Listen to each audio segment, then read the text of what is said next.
stealing cargo under the guise of doing legitimate business. And AI definitely enables spreading a wider net. One of the scariest ones is one I've dubbed the slab method. It's shorted load, altered BOL. Today's guest is Danny Ramon, Intelligence and Response Manager at Overhaul. These are folks who have been to your origin before. They've been to the destination before. They know how it's going to work. They'll uplift a load, 40 pallets from the shipper. Somewhere between the shipper and the destination, they're going to snap a photo of that BOL on their phone. They're going to change it into a PDF. They're going to alter the pallet count, the piece count, the weight, and the seal number to reflect what they're changing it to. They'll extract 98% of that load. They'll deliver it to this big box receiving facility where it was supposed to have 40 pallets and only had 2. And in some cases, it's hundreds of shipments before the first one is noticed. And that can be an impact of tens, if not hundreds of millions of dollars.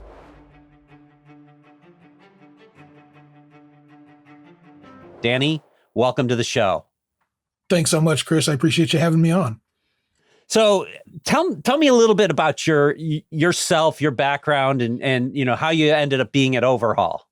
Yeah, so I've had a lot of different positions in the logistics industry, from dock worker to dispatch, but I started in the supply chain security world about 15 years ago at a company very similar to Overhaul. It's called FreightWatch, and it's actually got its roots in Overhaul. I'm sorry, vice versa. I should say that Overhaul has its roots in FreightWatch, and that it's a lot of the same senior management.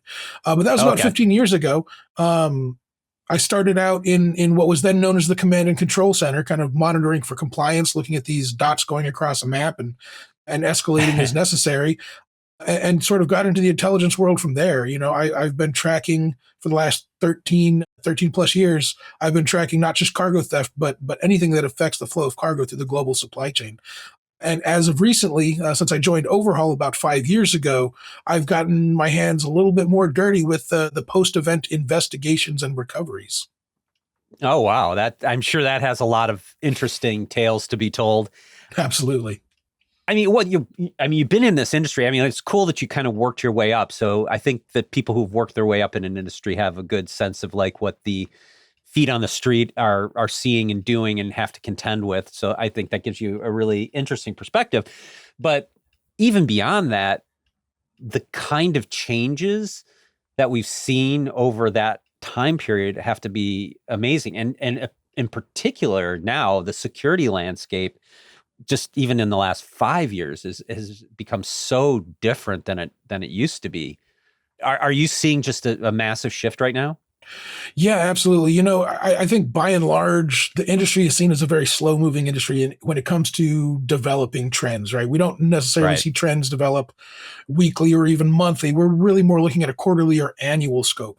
However, kind of the same global event that really defines the before times and the new normal, right? It was the pandemic. And that's really what caused a seismic shakeup within the world of cargo theft, right? It really changed consumer behavior, which was already on its way to changing.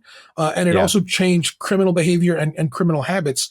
Most importantly, it changed the criminal liquidation networks, right? The format by which they actually get rid and profit from their stolen cargo has shortened quite a bit. And it's become much simpler, and it's become much more profitable to the thieves, because instead of going through the traditional organized crime layered structure where everybody in this organization is going to take a cut from, the crew leader to the crew to the fence to the distributors, now we have a criminal direct-to-consumer pipeline, right, where the criminals who steal the cargo are keeping 100% of the profit or 100% of the proceeds of the sale of that item.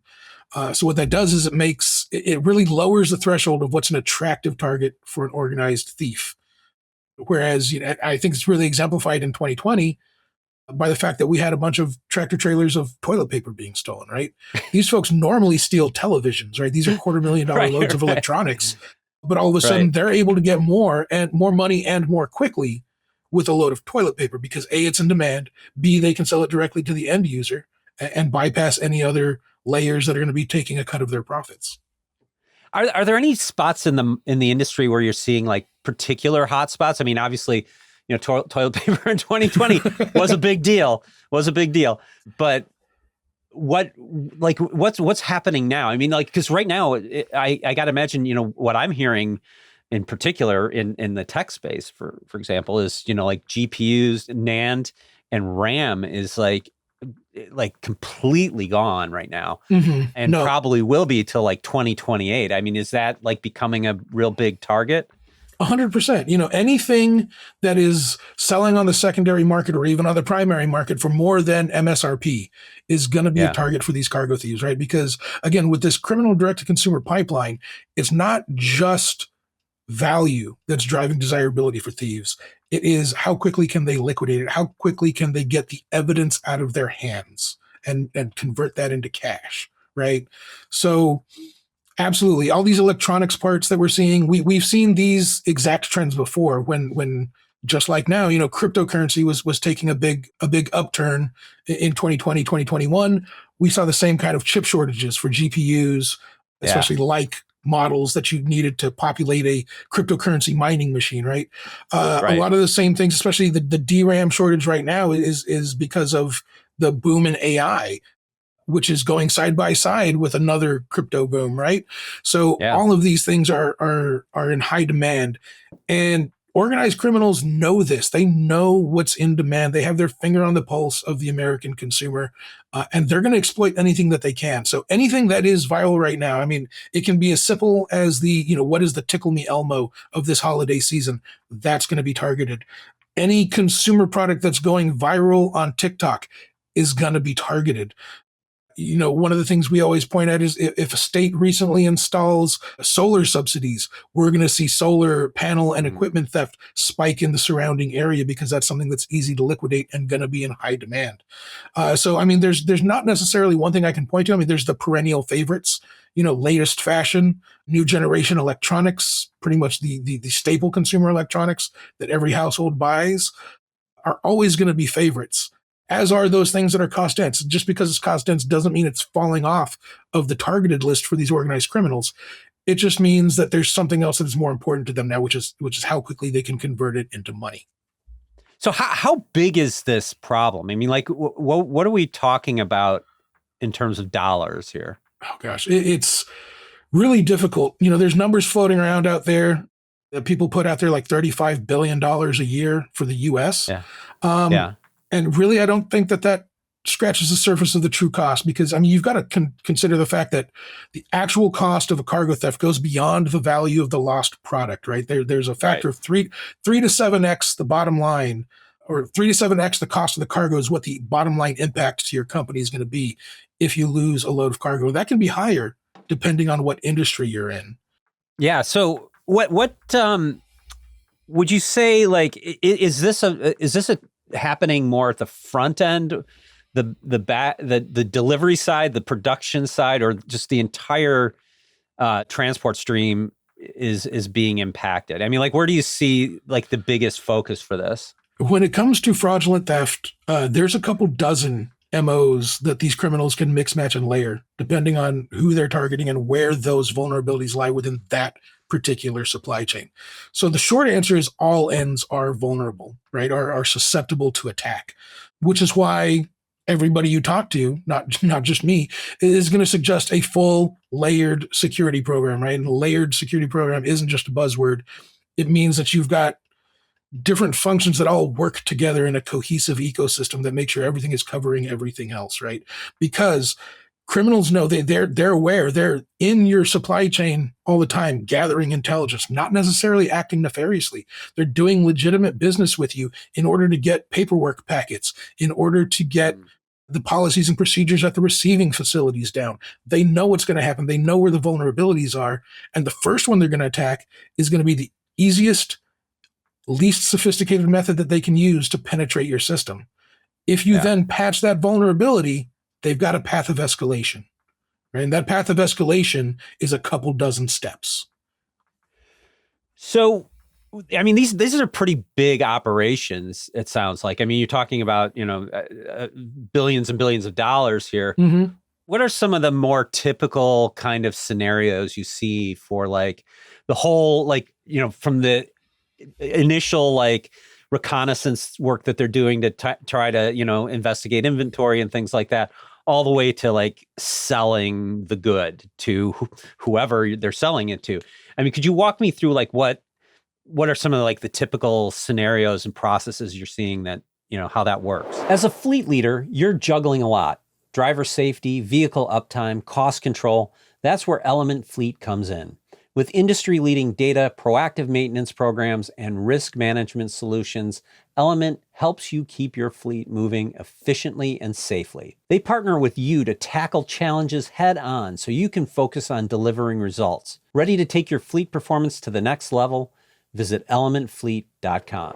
Yeah, one of the scariest ones is one I've dubbed the SLAB method. That's SLAB, which I coined this term. Use it if you want, but it's shorted load altered BOL, right? And what it means is these folks will normally, again, these are folks who have been to your origin before.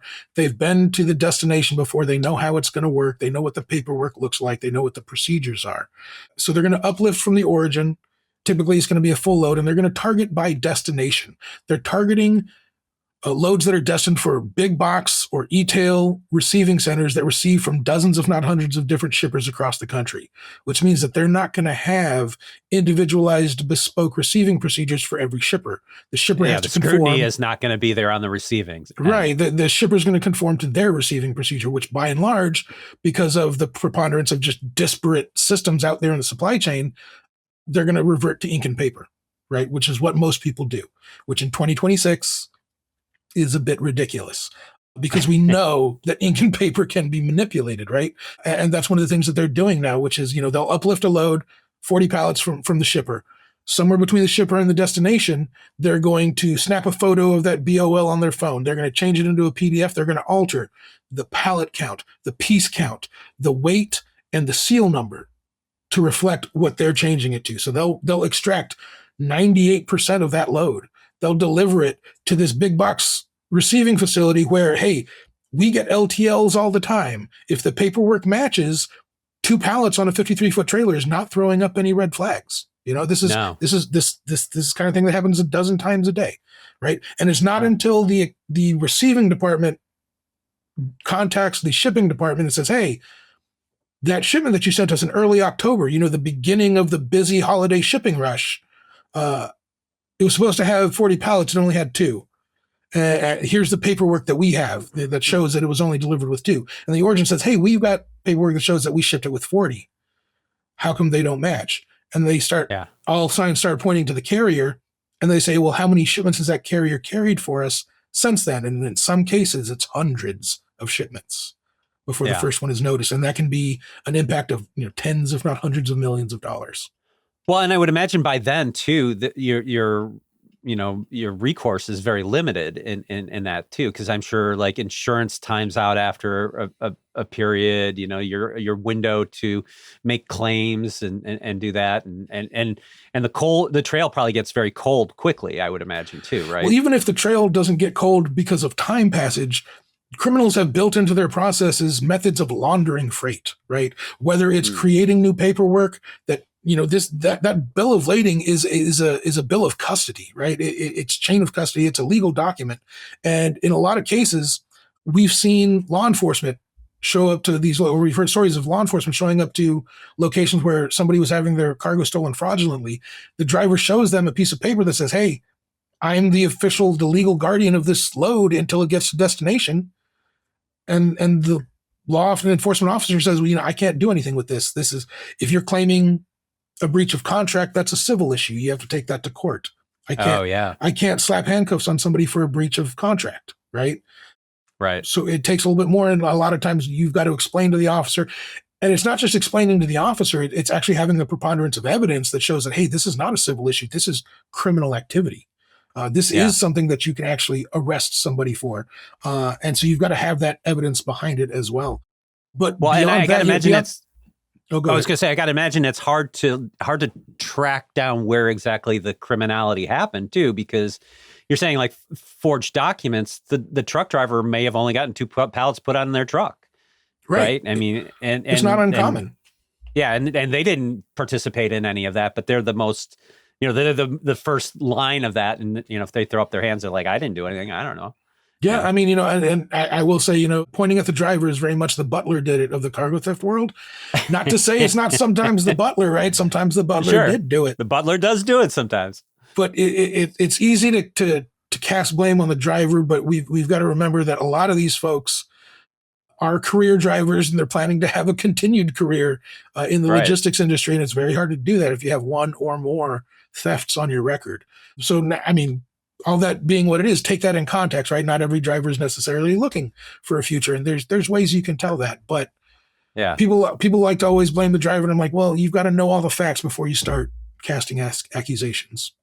Right. Well, and so, okay, so we've got falsified documents, missing pallets, gets delivered to the other end, not noticed because of the chaos of just all the shipping and the disconnect between, the finance organization and the warehouse or the shipping dock and all that. It just completely goes unnoticed. But so what happens to that cargo that goes missing then? Yeah. So again, I alluded to that criminal to consumer pipeline, right? Yeah. There's, like I mentioned, consumer behavior has changed and consumers want what they want and they want it now, right? They want, and when they're buying something online, they're typically asking two questions. Is this the best price I can get it for? And how quickly is it going to get to me? Beyond that, there's not a lot of probing or questioning that goes into like, where exactly did this come from? Is it coming from the proper source, et cetera? So, the preponderance of websites that there are where you can register as a third-party seller, and to your regular online shopper, it's very difficult to tell unless you're like looking into specifics of who exactly I'm getting this from. There's a lot of big box retail websites that you can list as a third-party seller.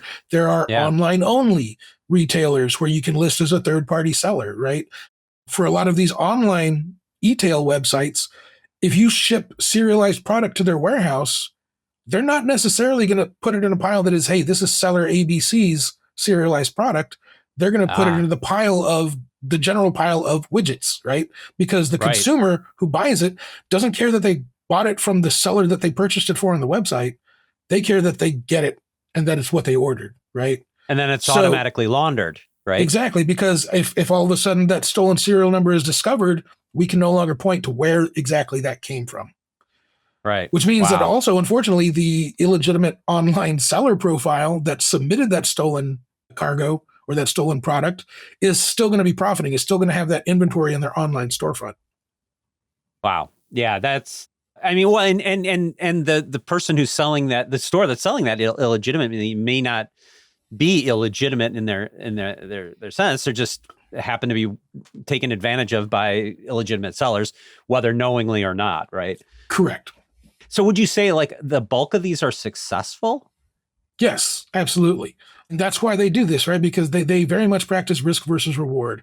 And the old style of cargo theft, now known as straight theft, it used to just be cargo theft because that was by and large the only type of theft we dealt with. Now we've had to define it, right? Straight theft is when the tractor and trailer or just the trailer is stolen from the driver, usually when it's unattended, right? It's literally like, hey, you took your eyes off it, I'm going to take it from you. And strategic theft, fraudulent theft is stealing cargo under the guise of doing legitimate business or with the use of fraud. But, like I remember during initial COVID, we saw like in terms of that direct theft, splitting up, identifying between sort of like the direct theft and sort of the slab stuff that you're talking about. During when COVID hit initially, there was the trains out of Los Angeles that were getting just, they'd pull up and, they'd switching cars or whatever they're doing. They were just packages littering the railways. They were derailed because of how much litter was just scattered all over the tracks. Yeah. Yeah. I mean, that's wild. Are there organizations that are doing a good job at preventing this? I mean, obviously, you're with an organization that's like keeping tabs on this stuff and doing a lot of work to protect these laws. Mm-hmm. Are like, what does good look like in this market? Yeah, well, we do a lot to prevent, and prevention is our goal, right? I am director of not just intelligence, but also response, which means when something goes wrong at 3:00 in the morning, I've got to jump on a Zoom call and try and make it go right. Fun times. and let me tell you, it is an order of magnitude easier to prevent something from being stolen than it is to try and get it back. And I would much rather do that. And there are a lot of ways to do that. There's no one magic bullet that's going to cure everybody's problem or that's going to work for every supply chain. You've got to take a holistic look at your supply chain, identify and address all of your particular vulnerabilities in order of your risk tolerance, right? And it absolutely can be done. The industry at large, is the industry at large doing this? No. Those with the lowest risk tolerance are the ones doing it right now. And they are seeing good success when they fully implement the program. But like anything else, security is a tool. Right. And I make this analogy all the time. It's like you can't go to Home Depot and pick up a hammer, bring it home, and expect that you're going to have a doghouse built for you, right? You've got to know how to implement the tool properly. For sure. And again, as a security guy, as the guy who's going to get on the phone at 3 o'clock in the morning, if I could make the process more automatic, I would. But there's certain things that still need to be done, that still need to be covered, data points that need to be entered, or escalation points that need to be plugged into a contact tree, and folks that actually answer the phone to verify stuff or answer emails to verify anything that needs to be verified. You've got to have an active network. It's a team sport, and every player on the team needs to keep their eye on the ball and needs to know what they're supposed to be doing. Yeah. Well, just to touch back on sort of the cost of all, and because obviously security costs money, on these sort of prevention programs, do you see, like, what does the ROI look like on that? I mean, the ROI is definitely there, because if you, like I mentioned, if you take into account one lost load is actually going to be 3 to 7x the value of that load is going to be the impact on your bottom line. One load often pays for several years worth of prevention services. Oh, okay. Now, one thing that is unfortunate is security tends to be a "what have you done for me lately" industry, right? For sure. We've seen it a bunch of times across all sorts of different things. Somebody implements a security program. They no longer have any of the incidents that they were worried about. And they say, "Cool, we've cured it. We no longer need security." And then they let security go by the wayside, and then all of a sudden the problem comes back, right? Yeah. It is known criminals aren't going to give up a known income stream without a fight. Especially a large one. And I've got a good buddy who used to work for the Kentucky State Police who would put it like this. He would say that cargo theft is a terminal disease. Once you have it, you have it. You just have to manage the symptoms, right? There is no cure, unfortunately. And at this point, that's true, because the folks who are bringing this problem to our doorstep, the folks who are practicing strategic theft, fraudulent theft, they're only limited right now by the amount of boots on the ground that they have, not by the amount of vulnerable cargo that is out there. Yeah, yeah.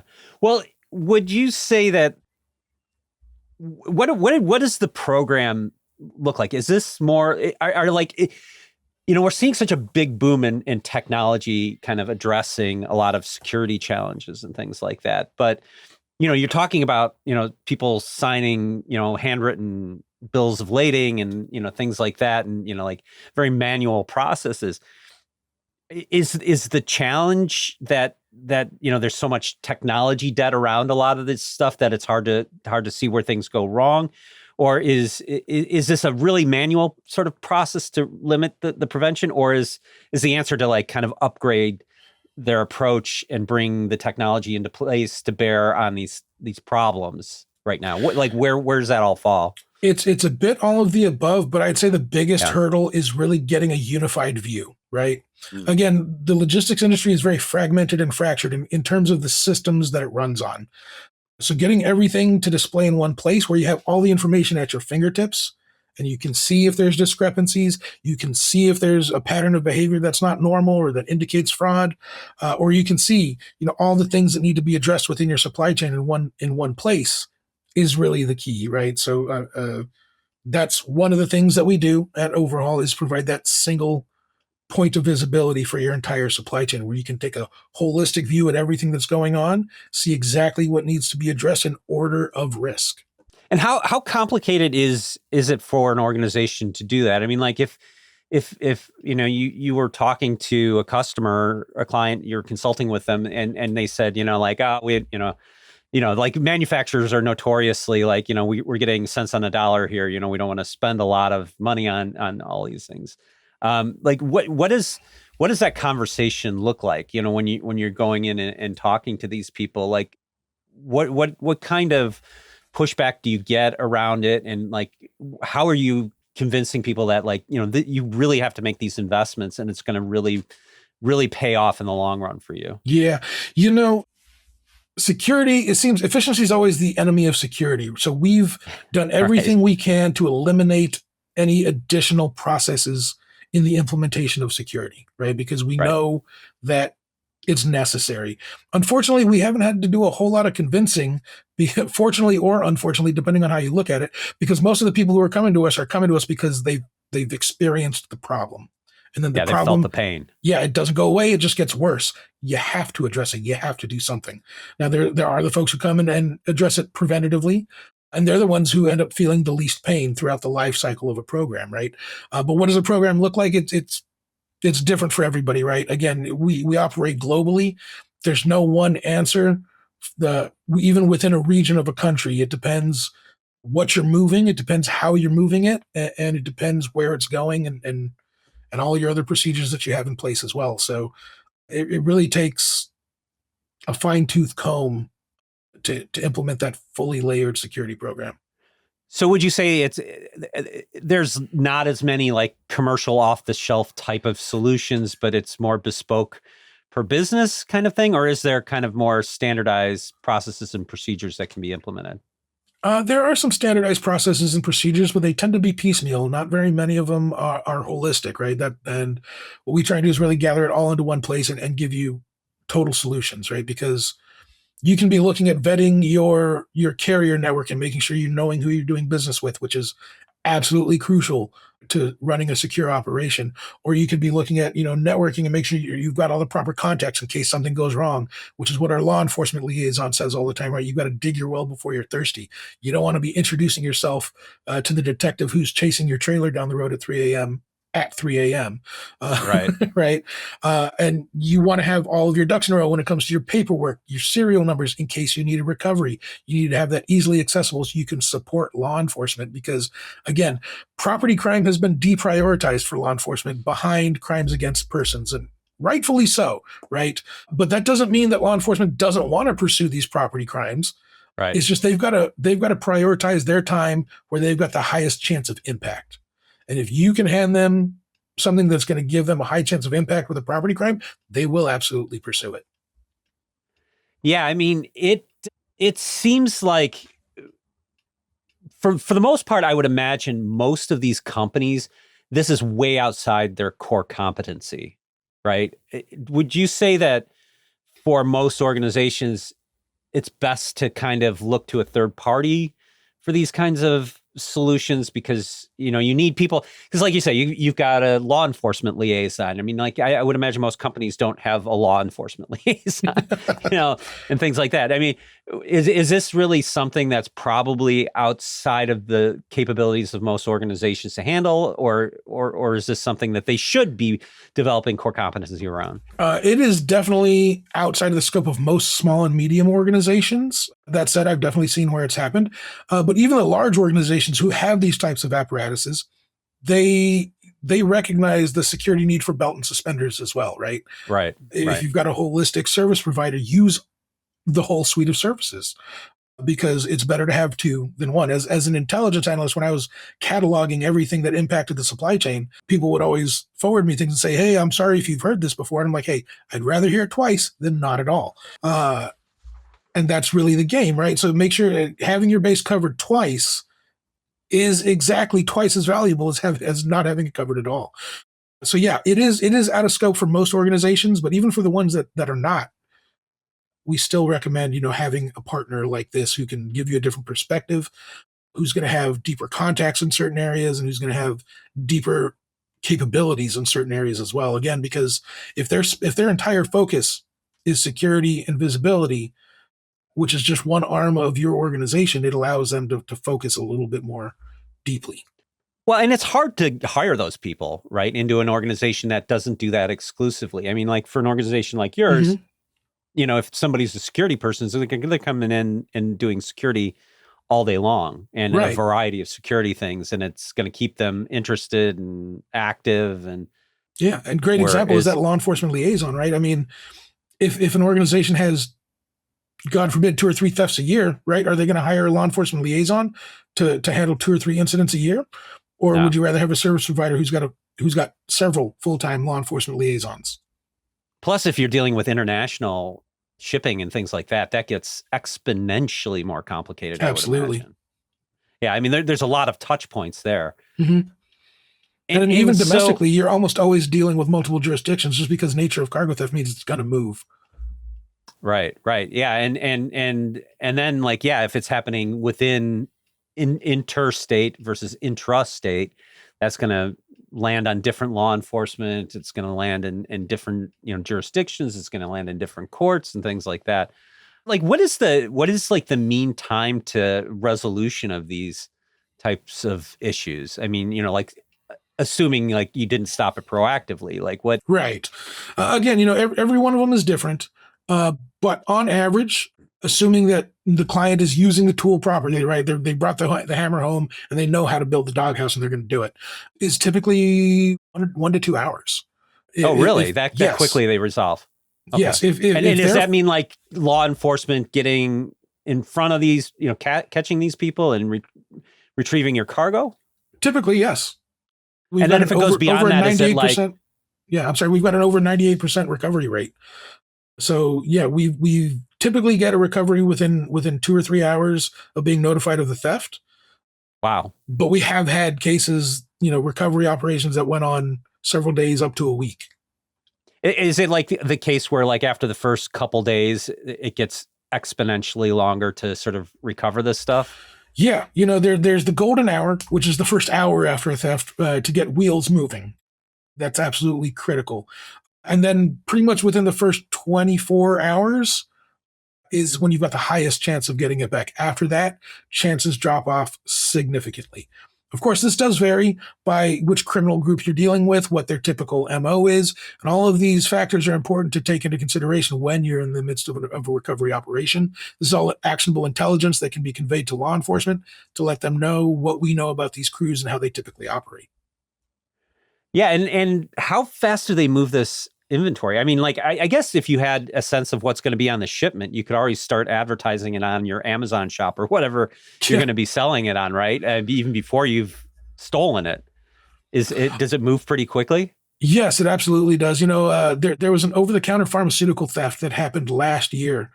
This shipment it crossed 5 states in the eastern United States and was brokered between 4 different carriers in the span of 36 hours, which is difficult to do legitimately. If they turned into legitimate logistics companies, they'd probably be not just legitimate logistics companies, damn good legitimate logistics companies. They're good because they're probably automated and they probably don't have that kind of tech debt. Yeah, absolutely. Now that said, we still were able to get that one back, and I think that one took about 36, maybe 48 hours of searching by law enforcement where it ended up being found, which was another 2 states away. But it's absolutely one of those things that these folks treat this like a business, but they're not limited in the same way that businesses are. They don't make decision by committee. They're not waiting for approval from the board. They have no operational overhead. If they want to change what they're targeting, the only lead time they need is the time it takes for them to physically move from one place to another. Yeah. And, I remember a friend of mine, she was in the trade show industry, and when she would go to various venues, they'd ship 2 pallets of whatever they were going to ship because one would always get stolen. And if it didn't get stolen, then that was a whole nother problem in and of itself, because now you got all this stuff you don't know what to do with sitting on a dock. But I mean, like, obviously that problem is really big. How sophisticated, like one of the things that we've seen in, more, like the cybercrime side of things is that it's opened itself, like some of these, like you say, these players are big logistics, really good logistics companies. Are they just functioning as a service for like independent operators? Because that's one of the things that we've seen is like, like these bigger players build the infrastructure, and then they kind of license that infrastructure out to it's sort of more of independent players to sort of really spread out, their revenue streams, I guess. Are you seeing that? Yeah, these networks, as I mentioned, are headed by folks who sit overseas. They're part of transnational criminal groups. Yeah. And we know that they operate seemingly legitimate call centers, right? 24/7, 365 call centers in these overseas areas. They pay higher than the average local wage. They give better than average local benefits. And it seemed like a legitimate job to a lot of the folks who do this, right? And that's one of those things where they can take this call center that'll be answering calls, providing information, verifying carrier information packets, and spread it across their network, right? And they have this 24/7, 365 call center supporting hundreds, if not thousands, of fictitious carrier identities all across the United States. Wow. Wow. And one of the things I got to imagine too with, we're seeing the rise of AI here as well. And certainly from a social engineering perspective, AI has played a huge factor, like the ability to send fake emails that look extremely legitimate now versus, all the broken English and stuff that we used to see, to just the management of the attacks, the management of the shipping, the ability to respond to, automated call centers and things like that. And just, like we've even seen, where their voices have been fabricated. When we look at cybercrime, we always talk about cyber extortion and things like that, but actually the most economically impactful piece is business email compromise, which kind of falls right into the heart of this, where you're forging, bills of lading, you're forging invoices and things like that. And because of, the kind of chaos we've talked about before of, like just there's a million bills coming in, they just pay stuff, things typically just get paid out, even if they're false records. Are you seeing that level of sophistication where it was just like, stealing stuff off the back of a truck and selling it on the side of a highway, to now like these really complex kind of attacks that involve cyber attacks and all sorts of, international, complexities? Yeah, unfortunately, we are. These folks, any kind of fraud is a numbers game, and it's about casting as wide a net as possible. And Yeah. AI definitely enables spreading a wider net. It's a force multiplier for that grunt work at the bottom level of this type of stuff, which allows them to cast a much, much wider net. And they do this because their exposure to capture is very, very minimal. Even if they fail, chances of them being stopped from trying again are very, very low. So it doesn't matter how many times they fail. What matters is how many times they succeed. And they know how many times they succeed is a function of how many times they try. Right. So they're absolutely going to keep doing it. They're going to use AI to continue to cast a wider net. And we've absolutely seen it, in terms of, things that start off as comm check scams can evolve into fraudulent theft. So talk about a comm check scam. What does that look like?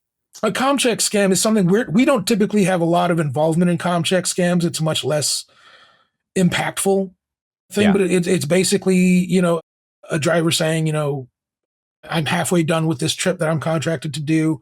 I need more money for fuel, or I've run into a mechanical issue and I need to get this repaired, or else the load's not going to deliver on time. Please advance me this amount of my, promised contract delivery fee before I actually arrive, so I can get this done and complete the contract. And then when it's turned into a scam is when those are fictitious or false claims, and they're not intending to deliver the load. In a lot of cases, they will abandon the load, sometimes near the origin point, so it's easy for the shipper to go and recover it, sometimes not.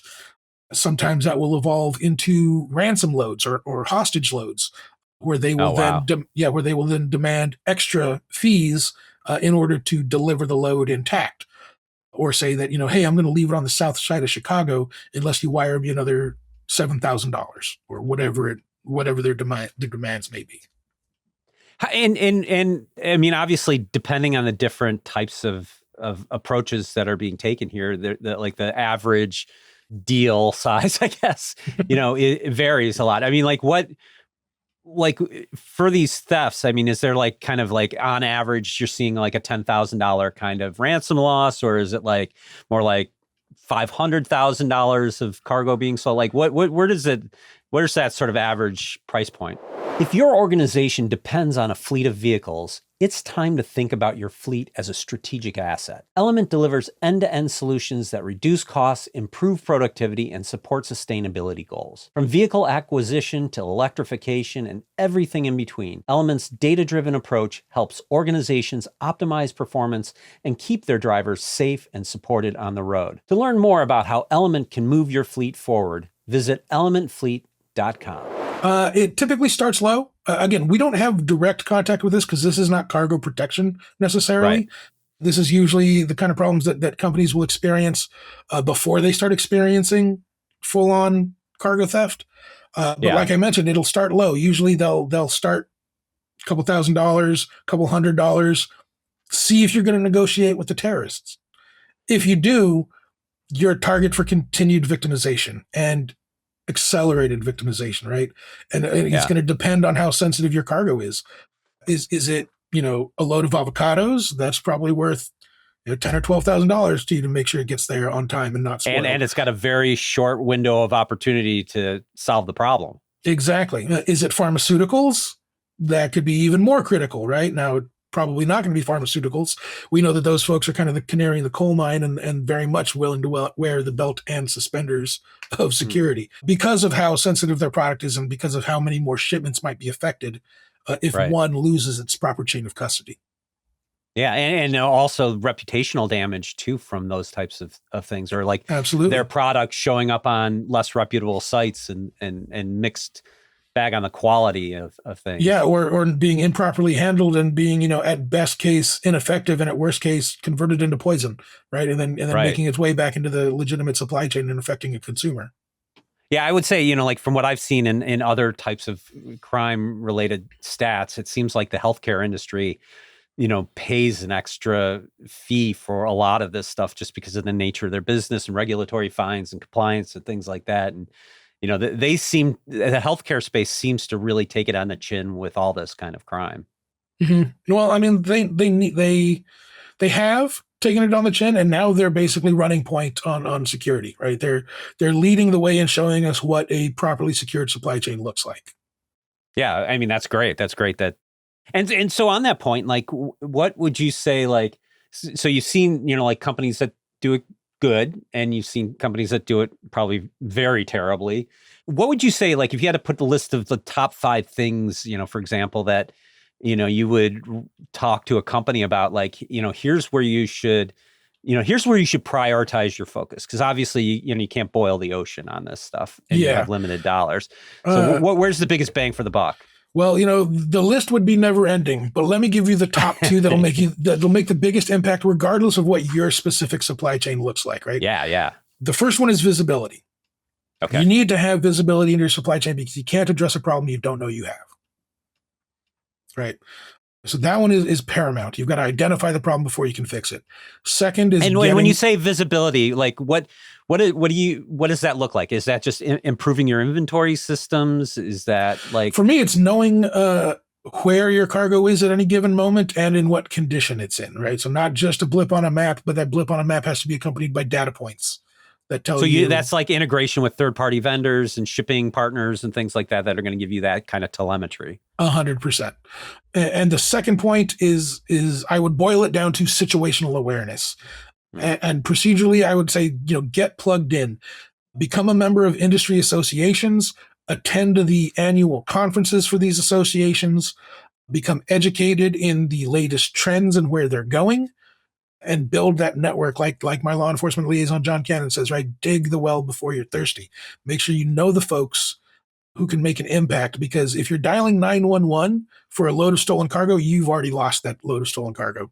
By the time it gets to the desk of somebody who can do something about it, chances are 24 hours has already lapsed. Yeah. You need to make sure you're getting to the proper contact, whether that's auto theft task forces or detectives or one of the few left in the country, specific cargo theft task forces would be ideal. Yeah, that's awesome. And on the local level, what do you recommend? Just like reach out to local law enforcement? What would you say? Yeah, no, on the local level, absolutely. You want to make sure you know your local patrol officers. invite them in, show them where your coffee machine is, right? Tell them they can come in and get a coffee anytime they want. Nothing's going to make, or use a bathroom too, right? Yeah. I mean, there's a lot of driving around. Yeah, nothing's going to make a criminal more nervous than when cops are randomly patrolling your facility, right? That's a good point. Invite them in, bring the detectives in too, and tell them, hey, this is what we're seeing. Help educate them, right?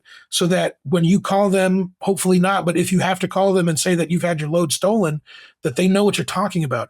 And if you have to say, hey, this was a fraudulent theft where they've doctored the BOL, your local law enforcement can assist you knowing that that's not a civil issue, that's a criminal issue, because you've helped with the education of those law enforcement officers. Well, Danny, super interesting. I'm sure there's just a million great stories you probably have that maybe we need to, follow up with you. And maybe after some of these conferences, we got to have you back to talk about, what the latest and greatest trends in security are. But thanks so much for being on and sharing your insights and giving some people some good tips out there as to how to protect themselves. So tell me what they can talk to you guys about and where they can find you. Absolutely, Chris. I appreciate you having me on. If you want to follow me on LinkedIn, I'm always trying to put out as much, open source, actionable intelligence as I can, whether through my personal profile or forwarding on from what we've put out as a company.